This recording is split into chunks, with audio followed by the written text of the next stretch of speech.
ಇನ್ನು ಭಾರತ ಪಾಕಿಸ್ತಾನ ಗಡಿಯಲ್ಲಿ ಉದ್ವಿಗ್ನ ಪರಿಸ್ಥಿತಿ ನಿರ್ಮಾಣವಾಗಿದೆ. ರಾಜನಾಥ್ ಸಿಂಗ್ ಹಾಗೂ ಸಿಡಿಎಸ್ ಮೀಟಿಂಗ್ ಮೇಲೆ ಮೀಟಿಂಗ್ ಅನ್ನ ನಡೆಸ್ತಾ ಇದ್ದಾರೆ. ಅನಿಲ್ ಚೌಹಾಣ್ ಹಾಗೆ ರಾಜನಾಥ್ ಸಿಂಗ್ ಚರ್ಚೆಗಳನ್ನ ನಡೆಸ್ತಾ ಇದ್ದು ಸೇನಾ ಸಿದ್ಧತೆಯ ಬಗ್ಗೆ ಹೈ ವೋಲ್ಟೇಜ್ ಮೀಟಿಂಗ್ ನಡೀತಾ ಇದೆ. ರಕ್ಷಣಾ ಸಚಿವರ ಜೊತೆ ಮಹತ್ವದ ಮಾತುಕತೆ ನಡೀತಾ ಇದ್ದು ರಕ್ಷಣಾ ಪಡೆಗಳ ಮುಖ್ಯಸ್ಥರ ಜೊತೆ ಈ ಒಂದು ಮೀಟಿಂಗ್ ಅನ್ನ ಹಮ್ಮಿಕೊಳ್ಳಲಾಗಿದೆ. ಇವತ್ತು ಕೂಡ ಸಭೆ ಮೇಲೆ ಸಭೆ ನಡೆಯಲಿದೆ.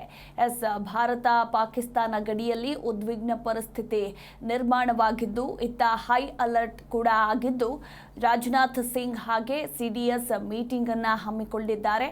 ಅನಿಲ್ ಚೌಹಾಣ್ ಮತ್ತು ರಾಜನಾಥ್ ಸಿಂಗ್ ಸೇನಾ ಸಿದ್ಧತೆಯ ಬಗ್ಗೆ ಹೈ ವೋಲ್ಟೇಜ್ ಮಾತುಕತೆ ಕೂಡ ಅಂದ್ರೆ ಚರ್ಚೆಗಳು ನಡೀತಾ ಇದ್ದು ರಕ್ಷಣಾ ಸಚಿವರ ಜೊತೆ ಮಹತ್ವದ ಮಾತುಕತೆಗಳು ನಡೀತಾ ಇದೆ. ರಕ್ಷಣಾ ಪಡೆಗಳ ಮುಖ್ಯಸ್ಥರ ಜೊತೆ ಈ ಒಂದು ಮೀಟಿಂಗ್ ನಡೀತಾ ಇರುವಂಥದ್ದು.